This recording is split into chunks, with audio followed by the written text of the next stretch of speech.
How you doing, everybody? This is Jonathan, your fitness business management expert, and in this video, I'm going to address a question that I got in my inbox not too long ago that asked how much you should concern yourself with competition when starting your own boot camp. I'll start off by telling you a story that when I first decided that I was going to try to do a boot camp, I essentially, went on meetup.com, started a group, and was hoping that I'd get a large response. I put my class for like a 6:30 time slot. I went to my local park, and lo and behold, now mind you, I had one piece of equipment. I had one cheap resistance band. I walk into the park, and I see this boot camp going on. They have an Escalade that was rolled on to the park. They were blasting music out of their Escalade, and they had ropes, weight vests, kettlebells, dumbbells, these bands that you hold over your head, everything under the sun to make me feel this big. And I remember sleds, I remember I had my boot camp going on, and even I couldn't help but look over and watch them work out. And they were competition. And when I think about it now, I just kept plugging along, and I decided to just continue to run my boot camp, and it in some ways helped make me better because it let me know what I had to compete with, but in other ways, it didn't really bother me at all. And I don't think you should worry much about competition because it's always going to be there. If you go to any local park on any Saturday morning, there are going to be 4 or 5 boot camps going on at the same time. If you work at a gym, essentially you're in competition with the rest of the trainers out there. And when it comes to competition, I look at it in 2 ways. Number one, there's more than enough clients for everybody. And number two, if anybody has to worry about competition, it's my competitor. It's not me, because I'm that confident in my product that when I go out there and when I start my boot camp, everybody's going to want to join my boot camp eventually because my training is superior. Another thing that you want to think about is, who are you trying to draw? Because I didn't know that there was a boot camp-like facility maybe 3 blocks from the place that I started my boot camp indoors, the place that I do my videos in the gymnastics facility. There was a well-established training facility down the road. And, but they cater to a slightly different audience. Their name is Crank, and they're a little bit more hardcore. Their trainer is, he competes in bodybuilding shows. They use like chains and the traditional sleds and big old tires. They run outside, and it draws a certain audience. Whereas my boot camp is run indoors inside a gymnastics facility. I think we use as many different pieces of equipment, but my pieces of equipment are not as hardcore because my clients are not people that are getting ready to do Tough Mudder or all ex-Marines or high school athletes. They're moms and they're working professionals that just want to get in shape. And from my perspective, that's a larger pool to pull from anyway. Like, I speak their language better, I think, than he would speak their language. So while there may be a little bit of crossover, the people that are into that whole hardcore stuff are going to go to him, and the people that are into general fitness and having a good time and fun are going to go to me. And so when it comes to competition, you first have to have confidence in yourself. Second, you have to know exactly who you're drawing from, because if you're going for a specific audience and the guy across the street from you is pulling from a different audience, what difference does it make?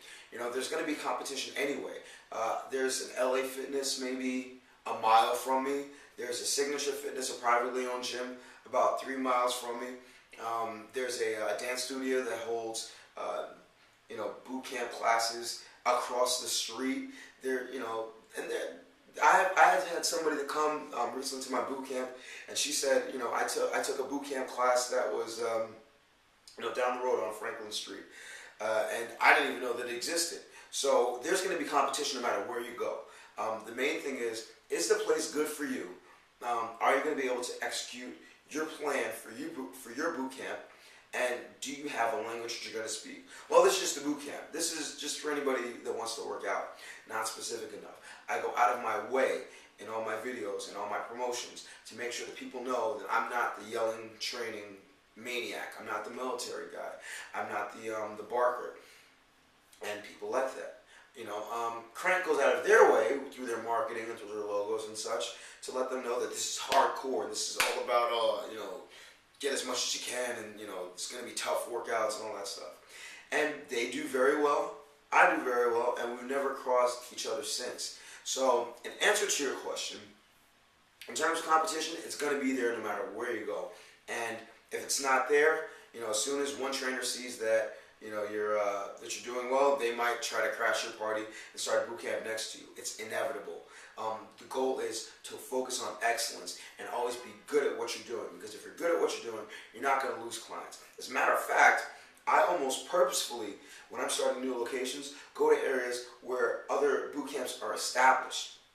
It's like the story that I once heard, where you have two guys, both are shoe salesmen, and one arrives at the dock and he sees a city, people wearing no shoes.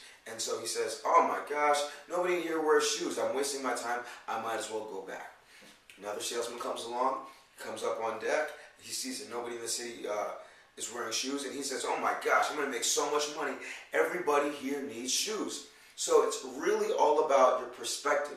What kind of perspective do you have? Are you operating from a perspective of fear? Do you think that you're going to fail? Or are you just thinking, man, all I need is to get out there and I'm going to do fine? So why do I go out in areas where boot camps are established? Because I know that most people do it wrong. And to be quite honest with you, that's going to be the easiest place to pull people, because in terms of gyms, one thing that I noticed is that people that work out, don't generally pull people that don't work out. They just rotate from gym to gym.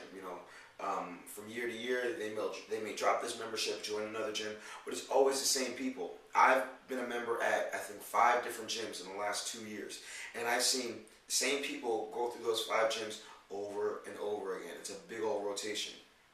So if there's a boot camp that's established and they're okay, if they're not like setting the world on fire, and most of them aren't, and I'm around, people will eventually give me a shot and go like, "Wow, he's so much better than my boot camp. I might as well join his," even though I'm more expensive than a lot of boot camps. But when you're first starting, a great piece of advice that I got from one of my clients, Les Frazier, was that find out what your competition is charging, and then charge $1 less. If you're really that worried about competition, and you feel that your services are comparable, try to charge a little bit less, and maybe people will go to you. It may work for you. Last but not least, another great piece of advice that Les gave me while I was training them was, I just started my boot camp. I may have had like 5 people, and I said, "Well, Les, Adventure Boot Camp has something early in the morning in the same park, and they have like 40 people." And he said, and it goes back to the shoe store, he said, "Well, then you should feel great about that, because that lets you know that you can accomplish that. It's the same area. There are enough people to go around, so don't worry about the competition. If you're good enough, you're going to rise to the top anyway. And if you're not good enough yet, just commit yourself to becoming good enough. Learn as much as you can, and competition will never be a case for you." So, I hope you found this video helpful. Remember, if you have any questions, comments, or concerns, feel free to comment, text, or email me. Remember to like this page, comment on this page, or personal message me through YouTube, because recently a lot of the content that I've been making videos on comes from questions that people are asking me. So feel free to ask me a question. I may need to address it publicly. Remember to, if you're on Facebook, share this video. If you're on YouTube, retweet this video, because there are a lot of other trainers out there that would not have access to this knowledge if it wasn't for your help. So if you find this to be of any particular value, remember to pay it forward. You're also going to want to add this video to your favorites if you find this information useful, because I will routinely change the name of videos for search engine optimization, or it may be better suited in a different playlist. So if you want to make sure that you always have access to this content, add this to your favorites. And finally, if you just happen to stumble upon this video, this channel is dedicated toward helping non-trainers get into the fitness industry, helping current personal trainers become better personal trainers or boot camp owners, and helping boot camp owners become very successful boot camp owners. So, subscribe to this channel, and I promise you that I will do my best to hold your attention. Remember, if you have any questions, comments, or concerns, feel free to comment, text, or email me. Remember to eat healthy, hydrate, drive safe. Stress levels low, get rest, don't slap anybody. I will see you all tomorrow or the next day, and you have a good one.